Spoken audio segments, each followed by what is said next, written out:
Bistado sa entrapment operation sa Davao City ang isang dentista kuno. Nagpo-perform na ang suspect ng procedure sa kanyang kwarto kahit estudyante pa lang siya. Nakatutok si Argel Relator ng GMA Regional TV, 1 Mindanao.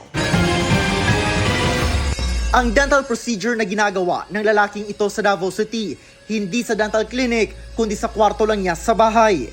Sa tulong ng nagpanggap na pasyente, ang modus na ito nabisto sa operasyon ng CIDG-11. Kasama ang Davao City Anti-Scam Unit at Philippine Dental Association Davao Chapter. Nabo kay katungod na makuha sa mga abogado ni mong pinili. Kanang moral braces siguro. Pero iya pa tong gi-injeksyonan para magnam, dili na siya makapil gani. O para dili mo sakit siguro. Ang 27 anyos na suspect, third-year dentistry student pa lang. Noong isang taon pa raw na monitor ng pulisya ang illegal na dental procedures niya.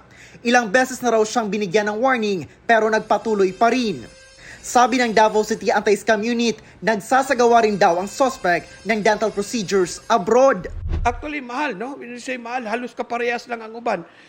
He's doing veneers and crowns and even bridges. Gamit ang iyang pabalik-balik na micromotor.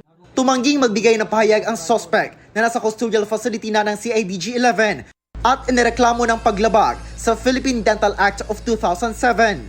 Para sa GMA Integrated News, Argel Relator ng GMA Regional TV 1 Mindanao, nakatutok 24 oras.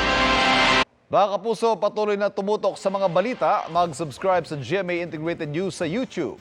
Sa mga kapuso abroad, samahan nyo kami sa GMA Pinoy TV at www.gmanews.tv.